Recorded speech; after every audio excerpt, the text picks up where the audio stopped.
doing? Yeah, not bad, mate. Not bad. Same old, same old. Went to a wedding yesterday. Jess and Mike. The went well. Decent. How was it? Yeah, no, mate. It was in a pub in Halifax, and what do you call it? Like, well, an inn, a countryside inn. And when you on the outside, you look in, you think like, there's no chance of getting married in there, no thing. But a little separate room, and really nice venue inside with a nice balcony, all decorated, nice views out onto the countryside. Really nice little spot, to be honest. Yeah, went Decent. well. That's it. That's Decent. all I've done. I've not even planned anything this week because I've just been thinking about going to the wedding, working, and blah blah. Yeah, he's been. I've wanted to think of topics and stuff, but I've just surely not had time at all. Yeah, might be an actual pretty short one this week. All we've Yeah. got to talk about is Brexit ball. His fella party's gone. John Dyche has been sacked. Yeah. Yeah. So now Sean Dyke's been sacked. Basically, I think just the thought was, let's just do a Brexit 11. Brexit 11. Honestly, well, I was thinking before that at least it's been good news and bad news for Brexit 11. The good news is that semi-final for the Europa League is such like British versus the Germans. Incredible. I mean that's. I tell you what, obviously as United fan, there's nothing to get excited about this season, but the Europa League this season, honestly, because none of those teams have actually won. Won it, have they? So I'm sure I'm right in saying it. And then if I strip it, I knew Leon back in the. Would it be Leon? No, it wouldn't. It got knocked out of West Ham. What am I on about? Obviously, Leipzig are a relatively newly formed club. Yeah, the only team I don't really want to be in there is Leipzig. But apart from that, I'd love the Frankfurt, West Ham, Rangers. That is such a mate, yeah, absolutely. Well, I wouldn't. I'd rather it be a German team. I'd rather it be an Eintracht versus Rangers final, personally. But that'd be insane. That'd actually be insane. Yeah, but yeah, imagine that. Just even thinking about that would just be mad, because you would have never put them two teams in the final. Effectively, not a chance. Having said that, I don't think you would have put West Ham Leipzig in the final. Leipzig, to be fair, I don't know. I think obviously with the new managerial appointment, because they had such a lull, and the new manager obviously came in, and things have turned around so much, and for so much better as well. So yeah, very different. But yeah, that's really exciting. That's been the good news for Brexit football. But the bad news is Sean Dyche, the maestro of Brexit football, has just been sacked. I think there's going to be more to it, mate. I think there's going to be some kind of scandal, like he's been up to no good or something, because it seems so strange that they'd sack him now when he's got half a chance to kind of keep him up.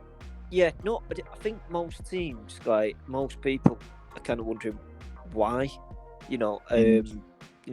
People, I think, especially going back to United, especially. And noughties, people remember Burnley for a lower league club, not as in low league, but they're playing Stockport County not 2 decades ago. So the fact they're in the Premier League and have consistently been kind of in and around the Premier League is I would have thought was some form of achievement, considering the lack of investment. But yeah, really, really strange decision. I can't understand it. I'd love to hear from someone that actually supports Burnley to kind of if they disagree with us, then perfect.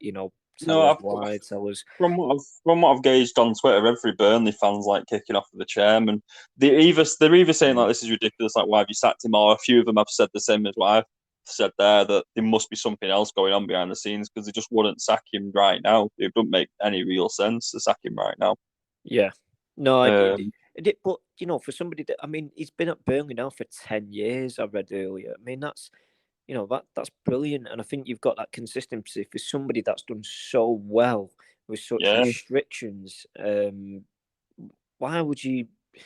I don't understand. It just honestly, it generally makes no sense to me at all. No sense. No, but yeah, like you said, there could be something more to it. They've only spent 20 million in his whole time there, or something like that as well. Which, they've made a 20 million pound loss. Sorry, spent money, but they've made it back by selling other players. So they've only Yeah. got a profit. They've only got a net loss of 20 million. So it's fucking amazing what he's done when you think about it. Like to keep him up. Like Wigan did similar, but like Wigan also splashed cash on like Boselli for 6-7 million, which just failed, and we had a few like. The thing is though, I transfers. think you've as in the Premier League, any player is a risk, aren't they, coming into the Premier League? And it don't matter how much they are, whether it's 1 million, 10 million, 100 million, any player that comes into the Premier League is still a risk because the physicality of it is so much different compared to what they're used to wherever they've played. Because the Premier League is the most physical league.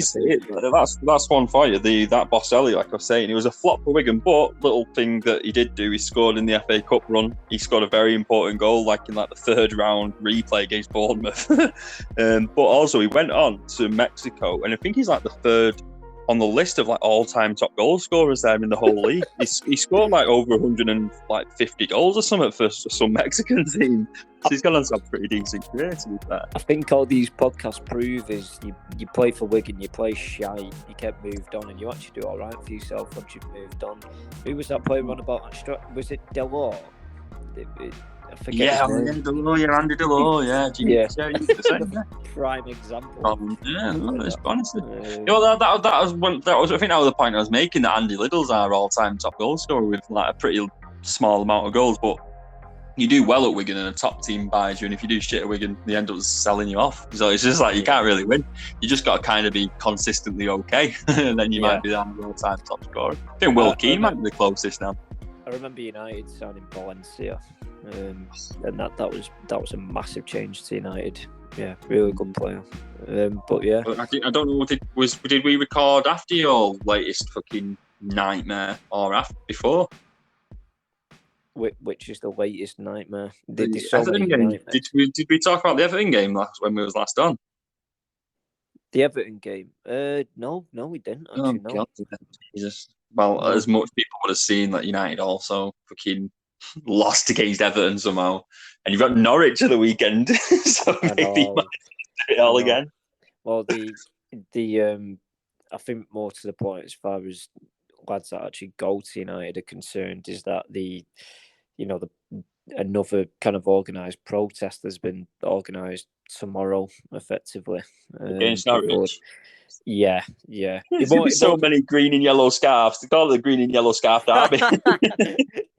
Yeah, they're going to be confused. No, but I think it's like it won't be as big as the first one against Liverpool, because that had that got the European Super League entailed as well. And then, but what's interesting, since the protest was announced on Twitter, effectively, because that's how most of these things are organised for United. It's mainly through Twitter. And what's interesting is since then, United have done a few things. First of all, there's a lot of rumours that Ten Hag has been announced as the manager, although it's not absolutely certain yet because I've not seen it from the club, so I don't believe it. The second thing is they've tweeted about redeveloping Old Trafford as well. Now, going back to when the first protest took place, they were talking about, things were, obviously it made a scene, everybody was aware about it, so they knew that they had to take an action at that time. And one of the things they did specify was that there would be more dialogue between the fans and obviously the owners. But since then, that's not happened. So another protest has been organised, and we've had more dialogue in the last 2 weeks than we have since that protest again. And I think it's almost a scapegoat, as if to say, oh, well, we'll keep you hush, and then, it'll be sweet, and you'll get over it, and the cracks will, cover the cracks kind of thing. Yeah. But it's obviously not worked. Yeah, sorry, you're going to say something then. Oh, I was just going to say, I was wondering, are you in work tomorrow, or are you going to make your way down there? I know that you're against the Glazers, I know that. Yeah, no, I'm off, so I'm going. Yeah, I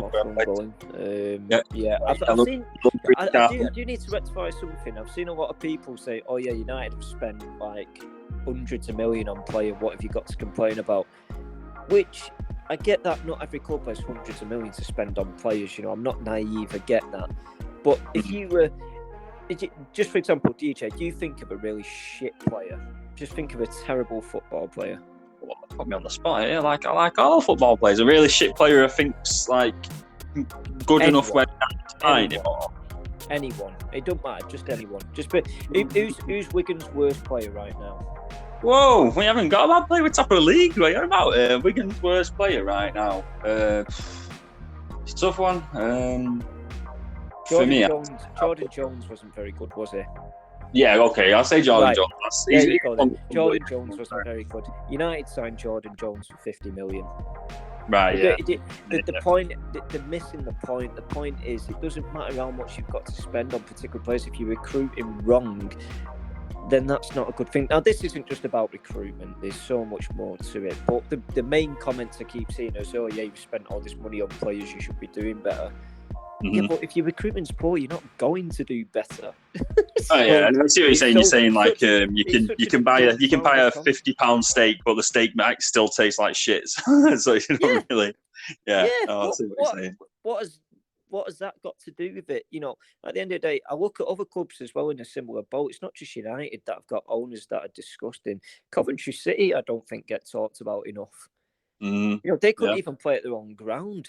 Yeah, no, it's true. They had to go to Birmingham to play their own games. Yeah, no, I think in the modern game, I don't think many clubs are owned by like decent people. If they're either owned by some kind of like maniac who's just got a lot of money, like oil merchants who are really killing people in their own country.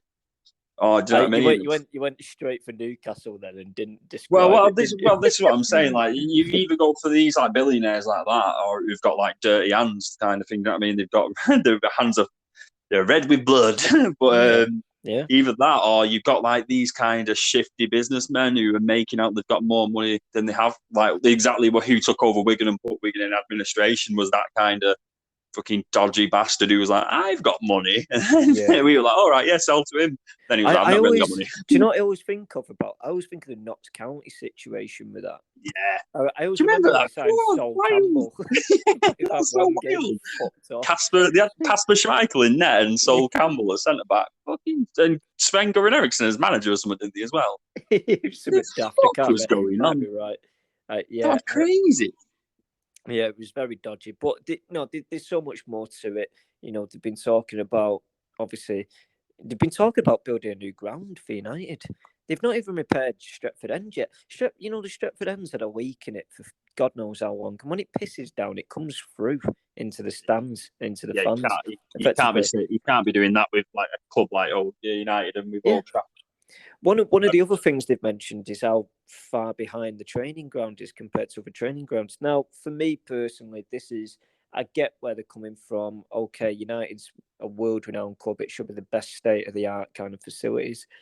Yeah. But I still think you can do plenty on a training ground. So I'm not, that's another argument for they're coming up with excuses there. Fucking Villarreal are in the Champions League semi-final. I'm not being funny, but I can guarantee they're not training on the world class. Exactly. Precisely that. So it's what you make of it effectively, and so you're absolutely right. So I totally agree with that comment. What's interesting is come the protest from last time and potentially tomorrow, is that and only certain people knew about this, and I wasn't one of them. But I will hands down say I wasn't one of them. Where they knew they had a coordinated plan. Whether that's the plan again tomorrow, I don't know, because I'm not involved. But effectively, people would shout, which I completely agree with. People were shouting towards the police, "You're happy to protect people that are £500 million in debt," and then we're saying to the police, "Would you be protected if you were £500 million in debt?" Do you know what I mean? Because he wouldn't. It's crazy. I think that whole concept's crazy. Even in like just in the outside world, like it feels bizarre when it's like he's the richest man in the world. He's $4 billion in debt. It's like, how do them two things how do they compute? It's like, wow. But obviously they can prove that they can get out of that debt, and that's kind of how they can just piss around, and it's like, well, what the hell? But that shouldn't be an option. Proving it No, is one it's thing, not. doing it is another. This is, I get where you're coming from, but doing it is, saying it is one thing, doing it is another. And we've obviously seen it's that like that's not another. been the case. It's like another step away from money, that, because money itself is just it's just like a guarantor that I will give you this amount of money. Like, you don't even really, it's not even stand for anything. But then step away from that and saying, like, I can prove that I can get you this money back. like as if it's an imaginary thing. It's fucking bizarre. It's so strange. It's ludicrous. Absolutely insane, really. But I remember when the European Super League was announced, and we were talking about, how we need to counteract this and what needs to be put in place and things like that. And considering how damaging that would have been for English football, there's still not, no one stepped up and actually done anything about it. This is a bit, this isn't just Man United. This is just football in general. No one stepped up and done anything about it. Which is the worst part. Like, nobody's done anything about it at all. There needs to be like a fans governing body, like with someone with really strong voice, and it's like led by someone who's voted in by fans, kind of, and it's like we have our say. Do you know what I mean? Like, it's like, they've got these to look over. It's like, I don't want a lot of corrupt businessmen like UEFA looking over these kind of rules. Like, I don't give a fuck. They don't guarantee they don't like football. I can guarantee it. I don't know anyone. Well, I don't even know that any rich people, but I can imagine people that rich do not like football that much. It doesn't really have that appeal to them because they're not working class. They don't, you know what I mean? It's not the same thing. I can't imagine them being into it. I can imagine it being like a Champions League final. 89th minute winner goes in and they're sat there eating fucking croissants or something. Do you know what I mean? Yeah, I just don't see them having that mentality of the same that we do as fans, as supporters, as people that live for it so much, like a family member. So, I think it needs that, like a fan governing body where it's like all the fans and they pay to be part of it, kind of thing, whatever it takes, and then it's got these like. Every club's got its like kind of voice, and it's like everyone, you know what I mean? It's at least one fan goes to these board meetings from everyone, blah blah blah, and they all meet, and then they send one person to go and sit on the board at fucking UEFA and say, "Hang on, no, they'll let the fans have a say." Because apart from that, we're so devoid from that world. Like, where do we go? Like, apart from protests and stuff, like, where do we actually go? There's no one for us to go and talk to. We're not going to go and talk to the head of UEFA and be like, "No, sort this out. We're sick of this." We don't have a say in anything like that. Yeah, and this is it. It's not, it's not all about big clubs. It's about every club. It's about how it channels down and stuff like that. The financials, well, even from the Premier League to the Championship, especially like from the let's say from the Premier League to League One, the financials are crazy. And there shouldn't be that much of a divide. Yeah, it shouldn't be because it doesn't represent equal competition. No, it's fucking bizarre as well. I'd say who's like your cheap. I was trying to think who's your cheapest player, like, or anybody. I'm just trying to think of a comparison, like, because say I remember to keep us safe and buy us as a full new club and buy us and get us safe and out of administration. Do you know how much it cost? Yeah, £3 million pounds, and then I look at a thing like that wouldn't even buy you half of like a Phil Bardsley. That would barely buy you anything. It would, it would now, but I get where you're coming from. It makes it, but this is what I mean. It's the money's not being filtered down properly. Where you're looking at Bury is a prime example. What happened to Bury is a joke. That is I know I've touched on it in previous podcasts, but it's not something that'll leave me because it's a club not too far from here. I was just abandoned because of just piss poor ownership, to be honest. So it's really frustrating, really frustrating. Clearly the money's not being filtered down properly. You've got to remember Premier League clubs, especially European competitions, get plenty of money from that as well. So maybe it should be them that take a deduction on their Premier League. It's just pure greed. It is really massively pure greed. Like, I imagine a lot of Premier League clubs could sign off on 100, 250 grand or whatever, just free cash to any random League Two club, And that wouldn't even be anything, but I can guarantee they'd be like, no, that's our money. We got to keep that money just in case, kind of thing. Like, and that could keep a club going for a full year. Yeah, honestly, it sounds quite like, with Premier League, TV Premier League rights and everything. I mean, even if you were to hand, I just think there should be more money. I'm not going to include the Championship, because I think the Championship does get some of the clubs have had enough. They've definitely had enough. I feel like League One downwards, though, like there's definitely clubs there that could really, do with the investment. Needless to say, it depends on the ownership. So I wouldn't want the first thing to do is, we've got 2 million here, right? Okay, I'm going to go sign £2 million worth of players, because it's not right. It just, as long as it balances the books, kind of things, to support them going forward, to make reparations to the stadium or improve it, just that kind of thing. Yeah. But there should be. You know what I think another good idea would be like some kind of deal where any kind of transfer with a Premier League to a League One club, like a League One player going to Premier League, like a youngster, there should be like a 50% fee that have to be added on, and then a sell-on bonus, and all the every transfer should be because so many. Crew's a good example. They always have their academy bids, and I just think they should get 20% every single player. That should be a guarantee, and then when they sign it, say it's for one probably wouldn't be that much, but 500,000. There should be an extra 50% that's guaranteed, and it's that 50. It turns into 1 million, because they've got the money. They just love to buy. And it happens at Wigan. We got rinsed for some real good talent for peanuts, and I just think that shouldn't be allowed to happen. Not really. I have to agree. It's really frustrating. And I think that's probably a good idea. That probably a rule which has a guaranteed sell-on clause. I don't know. Let's say Tilo Asgard at Wigan signs for City or something like that for 50 million, and he has a 20% sell-on clause or something like that. Do you know what I mean? Well, I can imagine not necessarily directly from Wigan, but I could imagine him going to Southampton or something, and then maybe going to Wigan. There should be some guarantee that the club, obviously. Luckily, our administrators are terrible, but looking at Derby, they don't seem as terrible now, which is remarkable because they were fucking terrible. But what they did do is most of these lads we sold did get 20% sell-on clauses, and that's for Leeds when they sell Gellard, because obviously he's been playing a lot in Premier League. They sold him for 30 million. We're getting 6 million there, which to a League One club's fucking mint. That's a lot of money to a League One club. Yeah.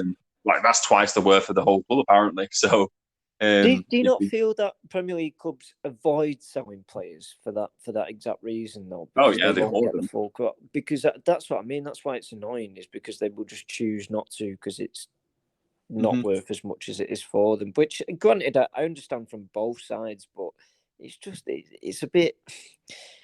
I just feel like more support should be given to clubs League One downwards. Definitely, that includes non-league as well. Definitely. To be fair, bottom half of Championship as well. I was thinking, if we go up this season, we're only going to have to be fighting against two other teams to stay up, because one team will one other team to stay up, because one team will go in administration. I'm 90% sure by this time next year we'll be talking about a Championship club again who just have tried to keep afloat by getting better players in, blah blah blah, but just not got the finances to compete, and then the owners just no, fuck this up. I'm losing way too much money, and then just put the club in administration. Yeah, it's a joke. It is a joke. Yeah. Anyway, we digress. I have to mention a dream of mine happened this week. Oh shit! Yeah, we didn't even mention that. I know. Wow, yeah. Go on then. What I was waiting for you to say. Yeah, so I not in depth, but I met Sir Alex Ferguson this week. Nice. Yeah, I mean, to meet somebody that you're named after is something quite mad, to be honest. But I didn't. Do you know what it is with that? I didn't kind of ask him about football and stuff like that, because I think I just thought it must get so bored of that conversation. Mm-hmm. Yeah. Straight away, it'd be like, "Oh, who was Yeah. the best player who played for you?" Blah blah blah. You want it straight away, wouldn't it? Yeah, and I just feel like he's probably been asked that 40,000 times in the past, and with my work, because I work, in clinical care, I just kind of asked him, like, how's Mrs. Ferguson? Is she all right and stuff like that? And he was just, do you know what was funny? I think he was like, not uptight, but he was just like, he was sound, but like I think as soon as he saw me, like, he didn't really want to know, because I think I was going to ask him about football. I just started talking to him about his missus and how's things going on, what you up to and stuff like that. And he was dead sound about it. Like he was dead, dead down to earth. He would tell me he's had to go to, to the hospital a couple of times and stuff like that. But, he was just dead sound. We even got into a conversation about how his missus, she doesn't eat anything with sauce at all. Like, she will not put sauce on anything. She'll have everything dry. Really? Honestly, that's how. And I'm just there, just kind of like, half of me's like in that clinical conversation part, and I'm like, yeah, it's weird that, isn't it? And the other part of me is like, that's Alex Ferguson right in front of me there. Yeah, like, that is crazy. My mum and dad named me after that guy sat right in front of me there. Yeah. And it was just crazy. Anyway, once he'd been in, I got him sorted for what he needed. It just like, I didn't know what to say, and I just and apparently I've been told, because he comes to the store that I went in quite often, and apparently I was told that he didn't like having pictures before he came in. All right. And I just felt like, I just said to him, look, just mean it with every best respect, but could I have a picture? And he was dead happy to do it as well. Like that was the weird thing. And then the picture I got with him when he's actually smiling as well. Like, like when you have a picture with somebody that you admire so much and you just see their face and they don't really give a shit. Like, he was actually smiling in the picture as well, and I think that's just like be cherished. One of the best things ever, and especially at work as well. Like, what in work, and I just like. And you were dressed smart for work as well, which is lucky. Like, it'd be awful to be a hero and you just sort of like joggers on, like, oh fuck's sake. Yeah, I wasn't in my speedos with my eye-vis on that. No, I was in my suit. But yeah, no, it was weird. And do you know what's funny? All my colleagues around me were like going to like, Jonesy, you're shaking. You're shaking. I couldn't stop shaking. Apparently, I just couldn't stop shaking. But yeah, no. Do you know what's interesting? Do you know, just kind of like going back to the whole football scenario? Do you know when people said about him in interviews about his influence and his presence, and about, you feel that? Yeah. You feel it so much. Yeah. I don't know what it is. Like, I'm not all about that, but it's just some aura about him when he walks in a building, and it's like, it's like the king of the world has just walked in, like, and you just, but he's not arrogant. He's not arrogant in any way. He's amazing. Like, you just get that feeling, that aura, that feeling that that he's there, and and just to have a down to earth chat with him while doing my job for him was just mental, really. I mean, it only went on for about 10 minutes maximum, but. Yeah, crazy, absolutely crazy. I'll never, honestly, in such something I do for a living, to actually be able to. People pay for that time that I had with him. Do you know that's the mad thing. Well, 100%. And I honestly, I consider myself very lucky. I got that. But. Yeah, because it's not as if you bumped into him in the street and you could just be like, "Oh, can I have a picture?" and run off. You like literally sat down with him for a good, like you said, 10 minutes. That's really good. He came to the store and he needed it doing, and I'm not going to go into it because I don't want to go into what I do for work and stuff like that. Yeah, that's fine.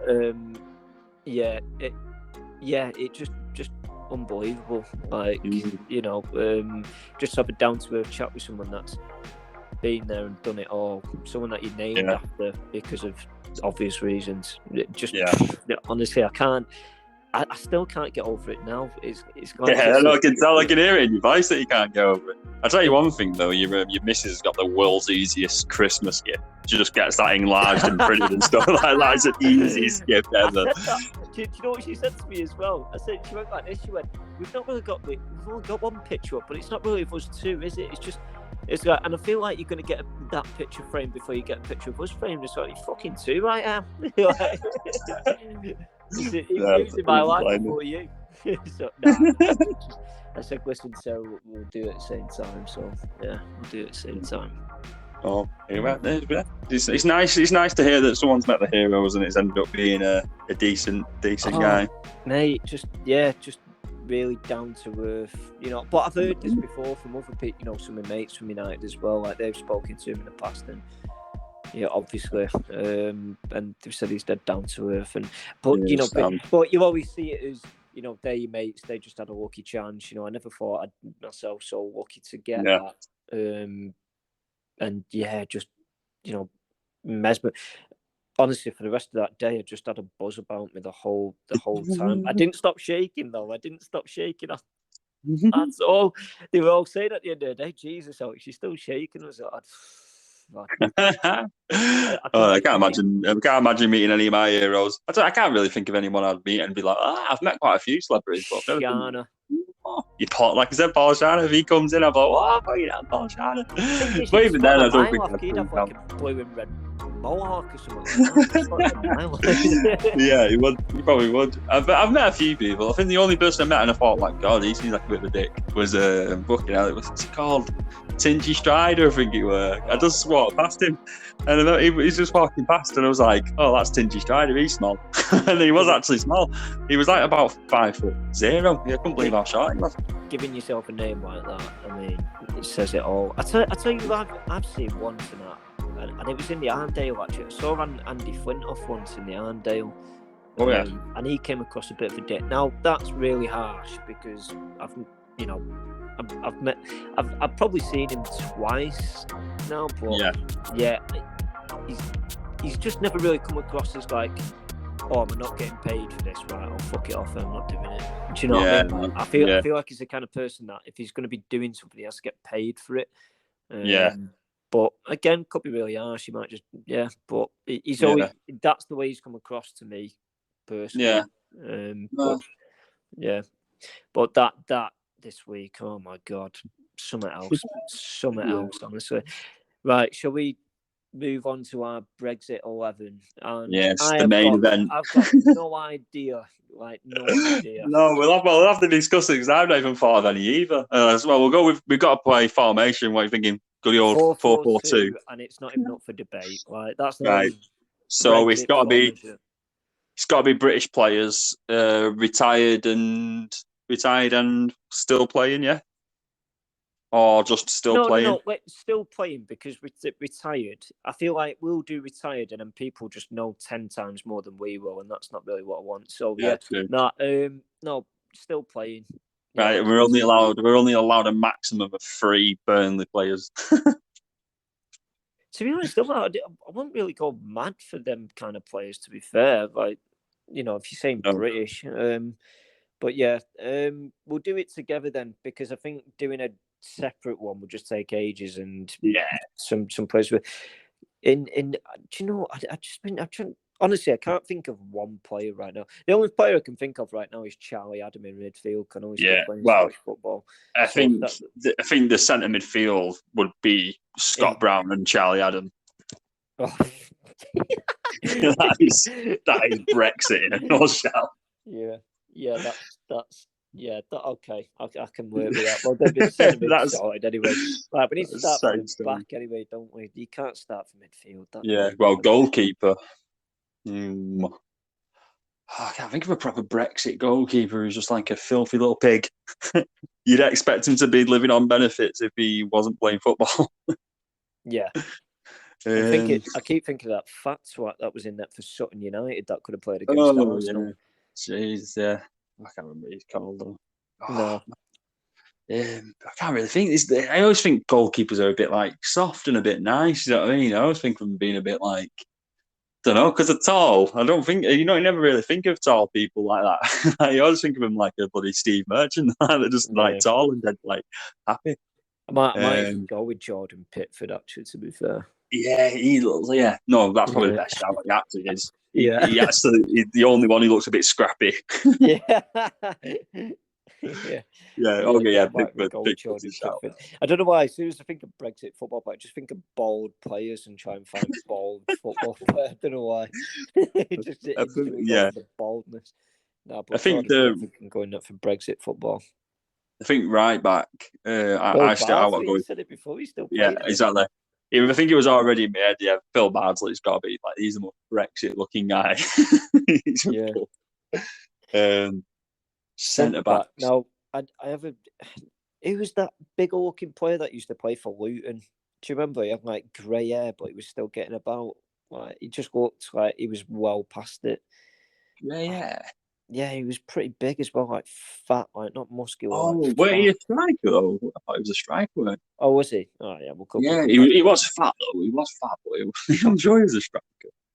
The old centre backs. Oh, that's what they're all classy in the Premier League now, aren't they? Really?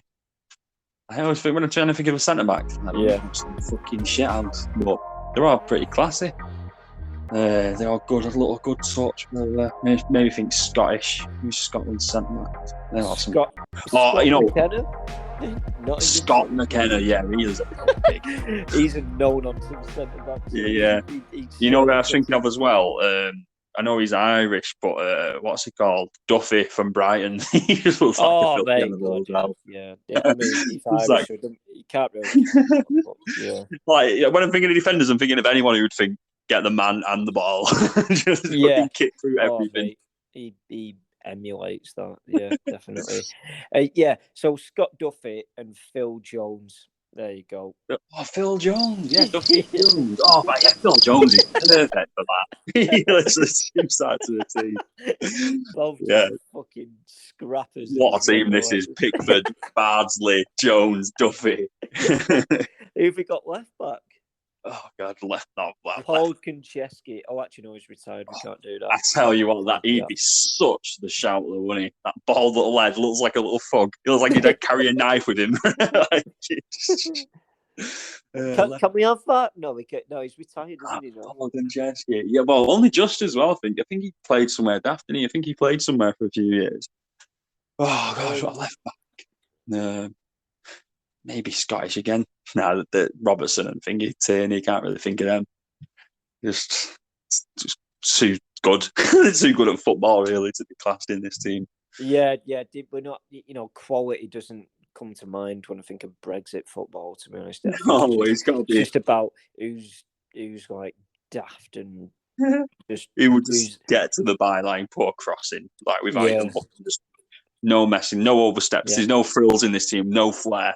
Just literally. Who'd try and win a header 2 inches off the ground? The ball. Yeah, exactly. Off the ground. Like the goalkeeper does not play, so he just stands on the goal line. He does not move. Trying to think of what he's called. I was going to say Charlie Taylor, but I thought, he actually put some brilliant crosses in against Everton the other week. I thought he actually looked class. He's too fancy for this team. We need someone who's just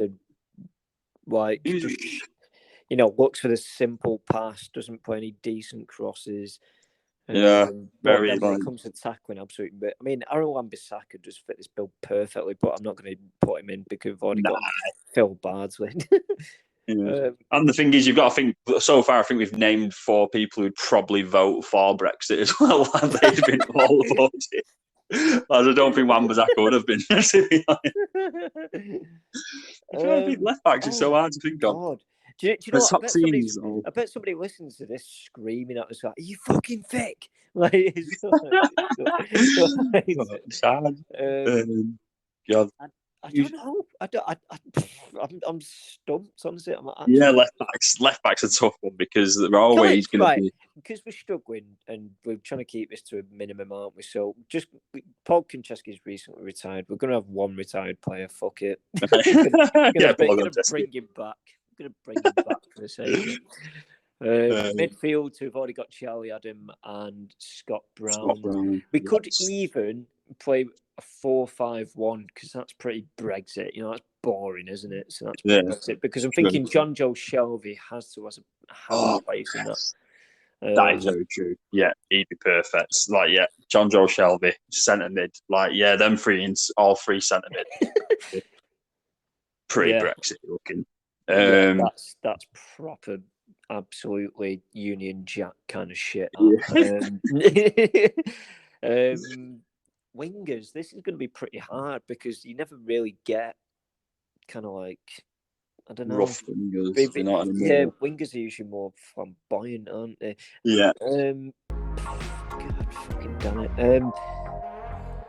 Trying to think of just someone who just like The fact that you said they have to be British makes it a bit harder, but it's fine. I think trying to think of just like just absolutely just nothing about him runs up and down in a straight line. Just terrible winger. Oh mate, honestly, fucking as hell. It's a lot harder than party. We should have definitely planned it. This is definitely the voices of two people who've not planned anything. My god, Jordan Jones, who we mentioned earlier, perfect. Jordan Jones, he definitely fought for Brexit as well. Absolutely perfect. Yeah, he's straight in there. He's straight in there. No doubt about that. Yeah, I can't believe it. I don't know why it didn't come to me sooner, to be honest. We put him left wing. You know, he'd be decent over right wing just because he seemed like a bit of a shit house and he just get like nailed into people. Forrest, you know, from Celtic, James Forrest. James Forrest. No, I'll go one better. Ryan Kent, Rangers. Oh yeah, a little stripe in his eyebrow. Yeah, I know. Yeah, that's fucking perfect. Mate, 100% belongs in that squad. Yeah. And up front, he could be either in Brexit 11 or Prison 11. Lee Griffiths. Oh my god, yeah, that's perfect. Fucking hell, yeah, I didn't even think of that. Yeah, oh my god, oh my god, they're going to be so far out of Europe, they're going to end up in Africa. Fuck me, them. But they'd end up in Africa and like we fucking hate it here as well. Just hate everything. That's the most right wing football team I've ever heard in my life. What is fucking hell. I love those channels. What's it called? Oh God, what did you say for right wing? You know, can't remember what you even said now. Ryan Kent. Oh, it made me piss that. I was just thinking of his little bald head and that little shaved eyebrow. Team summary. These are players that are all, apart from Paul Konchesky at right back. So goalkeepers Jordan Pickford, centre backs for this team are Phil Jones and Scott McKenna. No, it's Scott McKenna. No, we got rid of Scott McKenna and put Shane Duffy in there instead. No, Shane Duffy's Irish. You can't do that. You said British from the start, so you can't do that. Right, okay. Yeah, you've got to stick to your rules. You can't just bend your own rules. So Scott McKenna and Phil Jones, right back. Who do it? Oh, Phil Bardsley at right back. Yeah. Left back Paul Konchesky. Midfield John Joe Shelby, Charlie Adam. Who was it? Oh, Scott Brown. Scott Brown. Oh my god. Wingers Jordan Jones and Brian Kent. That's 11 times, right. And Lee Griffiths. So, to be honest, I'm a bit disappointed about Lee Griffiths. I wanted you to pick like a fat, bald striker. I was thinking that, yeah, I did think that, but I thought like as soon as I thought like scumbag, I thought like Lee Griffiths just pops in there. I've seen him all over the news at the minute, so I thought that's quite a good one. Fair enough, right? I think it's best to wrap it up. Before we do wrap it up, I want to hear other people's Brexit 11s. Actually, like I would love to. I'll tell you what we'll do. We'll open it up for other people. If we do it like retired and non-retired. Yeah. Because I'd love to hear something. Because I feel like Duncan Ferguson would walk into one of them as well. Vinnie Jones would captain the team. Yeah. Lee Hughes would walk into a team. There's so many players that you could name that are retired as well. So honestly, if we put out a tweet later about who would make your Brexit 11 and just try and get some responses, could it? I just feel it'd be funny. But yeah, we'll end with a quick prediction for tomorrow. So you go. What scores United going to be tomorrow? You know I don't predict. I tell you what I do predict. A lot of people outside the ground being pissed off. That's what I predict. No, I don't predict United games. It's a curse. But I'm just gonna pick Norwich to win because obviously United are terrible at the minute. I know Norwich are, but at least they'll have some heart going to Old Trafford, thinking we need the points to survive relegation. United actually have nothing, like nothing. So, I mean, they think they're in with a chance of the Champions League, but all the teams above them are much better. So, yeah, that's fine. That's fair. I think Wigan will not struggle tomorrow, but I think the pressure will be there though. Because Sky have done this thing where they've like staggered all of our games tomorrow. Rotherham are doing the early kickoff, then Wigan at like 5:30, then MK Dons at 7. So they've staggered them all to kind of like put the pressure on a little bit. Hopefully Rotherham lose, we win. MK Dons lose, that'd be a perfect day. Oh my god, yeah, that'd be insane. We've got Cambridge at home. Fancying a 2-0. We're pretty good when it comes to beating them kind of teams. We struggled against Burton midweek, but really small pitch and the conditions weren't great. We need a big pitch because we just go along like you've seen. Speaking of Brexit football, that's like an up there Brexit football team, isn't it? Really? Think about it. Right, let's wrap it up because we are it's gone for way too long. We've had a lot of criticism about it. No, we'll go. Yeah, we'll see you next week. Yeah, see you next week. Don't know what the topic is. We'll put some out as well. Yeah, we'll do. See you in a bit. Bye. Sweet. Bye.